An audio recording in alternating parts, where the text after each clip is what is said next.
Hai friends, sebuah kejutan lagi yang terjadi di lanjutan UEFA Champions League musim ini. Di pertandingan terakhir perempat final untuk menentukan satu tim lagi yang akan lolos ke fase semifinal antara Manchester City melawan Lyon. Di luar dugaan, Lyon bisa menang, itu pun dengan skor telak, selisih 2 gol, dan mereka tidak memerlukan perpanjangan waktu untuk bisa meraih kemenangan.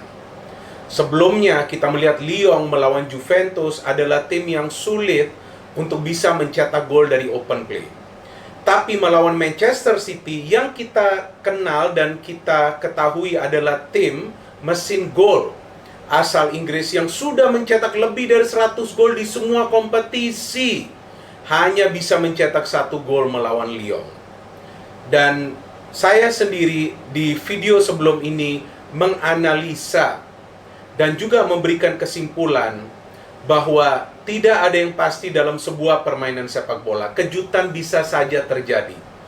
Tapi saya memberikan kunci strategi bagi Manchester City bahwa mereka perlu mencetak gol di 45 menit awal jalannya pertandingan ini, yakni early goal. Itu perlu mereka cetak agar mereka nanti bisa lebih tenang lagi mengontrol irama permainan dan memancing keluar para pemain Lyon dari area mereka agar nantinya City bisa melancarkan fast break atau counter, apa sajalah itu nama taktiknya.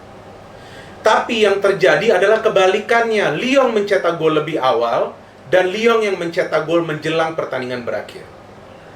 Dan yang membingungkan bagi saya bahwa begitu ramai pemberitaan yang tertuju kepada Pep Guardiola. Pep salah menerapkan formasi, Pep ada salah menurunkan pemain, Pep terlambat memainkan Mahrez, kemudian Pep khawatir dan tidak bermain menyerang seperti biasanya.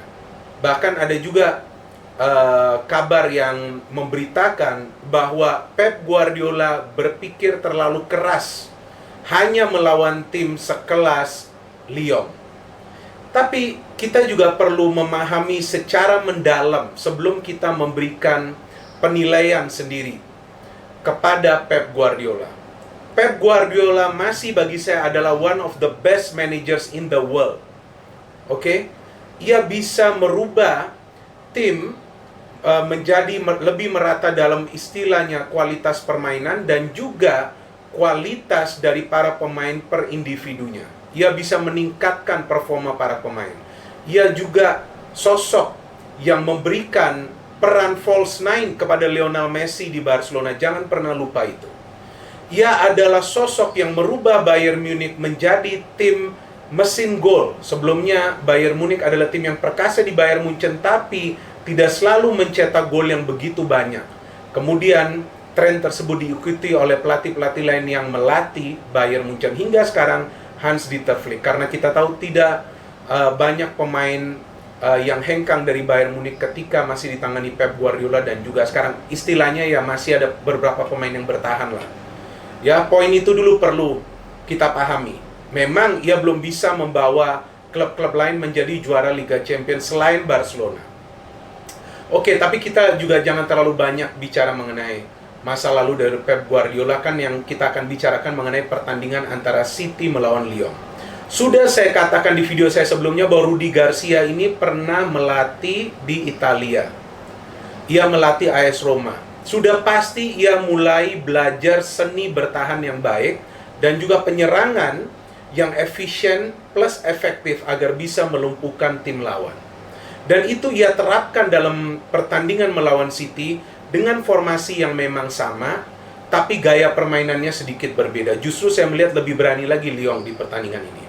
Oke, mari kita bahas mulai dari formasi dari City 3-5-2. Berbeda seperti sebelum-sebelumnya City formasi 4-3-3 atau 4-2-3-1. Bagaimana cara menyerang City? Dari kedua wingback, karena Kyle Walker dan juga Cancelo maju hingga ke lini tengah.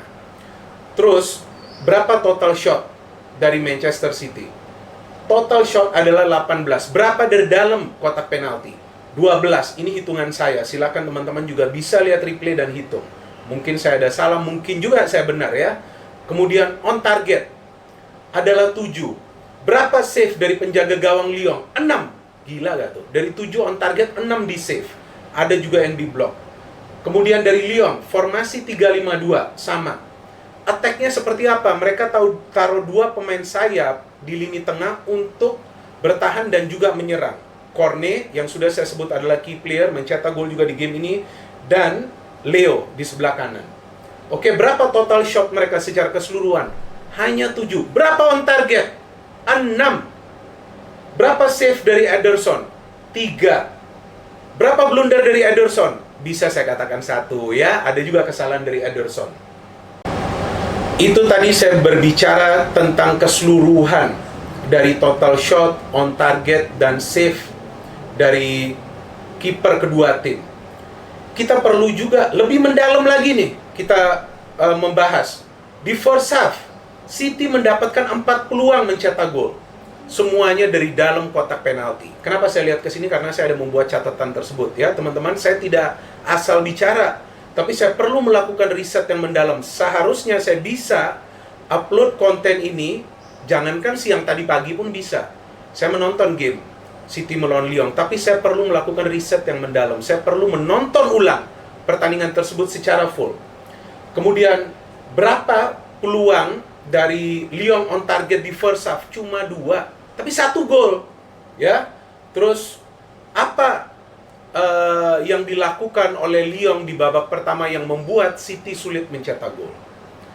Yang sudah saya katakan bahwa Lyon akan bertahan, tapi juga mengandalkan compact style of play dengan mengandalkan fisik kuat para pemainnya. Jadi, mereka memang banyak melakukan pelanggaran terhadap para pemain City. Ya, kalau kita melihat memang pelanggaran mereka ini cukup banyak, total 15. Ya, jadi dengan cukup banyak mereka melakukan pelanggaran dengan cerdik, yaitu dengan mencoba untuk tidak banyak mendapatkan kartu kuning apalagi kartu merah, juga menyulitkan para pemain City untuk bisa kreatif. Nah, terus bagaimana dari segi tackle, intercept? Tackle dan intercept jumlahnya sama. Tapi yang juga saya sebutkan di video sebelumnya bahwa dengan compact football, dengan physical football, Lyon akan menyulitkan para pemain City. Lyon akan berusaha agar para pemain City ini kehilangan penguasaan bola. Dan persentase kehilangan bola dari City ini jauh lebih tinggi, teman-teman, daripada Lyon. Karena mereka pokoknya yang penting menekan saja, menyulitkan para pemain City, siapapun pemain City tersebut yang mendekat. Terus tadi saya mengatakan style of play dari City, attack dari kedua wingback. Walker, Cancelo mainnya bagus banget. Mereka banyak memberikan trupas-trupas, apakah itu ke Sterling ataupun ke Jesus, tapi memang lebih banyak kepada Sterling dari Cancelo. Sterling yang saya hitung lebih banyak mendapatkan peluang. Dari total 7 on target, saya hitung ada 3 dari Sterling, 2 yang big chances, salah satu Anda tahu yang melayang di atas mistar. Kemudian tadi saya sebut mengenai blunder dari Ederson, tapi di first goal juga kita lihat ada miskomunikasi antara Ederson dan juga siapa itu? Garcia ya, dengan Garcia di lini pertahanan, betul, Eric Garcia. Kemudian kita lihat apa yang dilakukan oleh Lyon ketika ada juga pergantian pemain dari Pep Guardiola. Oke? So ini yang perlu kalian dengar baik-baik. Pep Guardiola memainkan Mahrez di menit ke-56 menggantikan Fernandinho. Oke? Hasilnya apa? Mahrez terlibat dalam proses membangun serangan, Sterling umpan ke De Bruyne, goal for City 1-1. Bagus dong? Ya kan, dia melakukan perubahan. Tapi Rudy Garcia ini smart banget. Dia tidak tinggal diam, dia lakukan counter taktik ya, counter taktik untuk melakukan pergantian pemain. Dan ia melakukan pergantian pemain tersebut pun cukup lama. Menit ke-75. Memainkan Dembele, menarik keluar Depay. Kenapa dia lakukan itu? Karena tadi saya sudah sebut bahwa dari total shot Lyon yang hanya 7, mereka mendapatkan 6 peluang on target. Dari mana 3 berhasil tercipta gol. Bagaimana mereka bisa lakukan itu? Karena lagi-lagi kalian perlu mendengar analisa saya di video sebelumnya. City have a big problem in defense. Pertahanan mereka ini tidak stabil. Itu yang dibaca oleh Rudi Garcia. Bagaimana cara menyerang ke pertahanan City? Undang mereka ke pesta. Oh, kok ke pesta? Bukan, undang mereka untuk menyerang ya. Undang mereka untuk pesta menyerang lah istilahnya. Ayo seranglah ke teritori kita. Kita akan serang balik. Bagaimana caranya? Direct passing. Jika kalian perhatikan, gol-gol dari Lyon ini adalah passing yang langsung menuju ke pertahanan City untuk menggoyahkan konsentrasi para pemain City di pertahanan. Kenapa perlu lakukan itu? Karena para pemain City di belakang pun melakukan high line of defense. Mereka maju juga cukup tinggi, mendekati ke lini tengah. Jadi perlu dilakukan direct pass, tapi through pass. Ada juga beberapa long ball. Nah, mungkin through pass itu juga terhitung sebagai long ball. Cornet, pemain yang memang sangat berjasa dari kemenangan ini. Kemudian pada saat Dembele masuk, ia adalah target man. Bola yang diberikan kepadanya, yang pertama ia tidak sia-siakan. Kita belum tahu juga ya, apakah itu offside atau tidak. Tapi yang saya ikuti post-match interview dari Pep dan juga dari De Bruyne, mereka juga tidak terlalu berpikir tentang VAR atau apalah. Mereka juga melihat bahwa mereka mendapatkan banyak peluang, tapi sayang tidak bisa mengkonversikan peluang-peluang tersebut untuk menjadi gol. Seandainya peluang-peluang tersebut bisa mereka konversikan, apalagi dari Sterling. Seandainya Ederson tidak melakukan kesalahan di gol ketiga dari Lyon, bagaimana ia bisa kelepasan bola? Seandainya tidak ada miskomunikasi antara Ederson dan juga Garcia. Seandainya Varane tidak salah pada pertandingan melawan City, tapi saya tidak menyalahkan Varane. Ingat ya, pada analisa pertandingan tersebut, post-match, saya sudah tegaskan bahwa bukan salah Varane sepenuhnya karena ada tekanan atau gangguan yang dilakukan oleh Gabriel Jesus.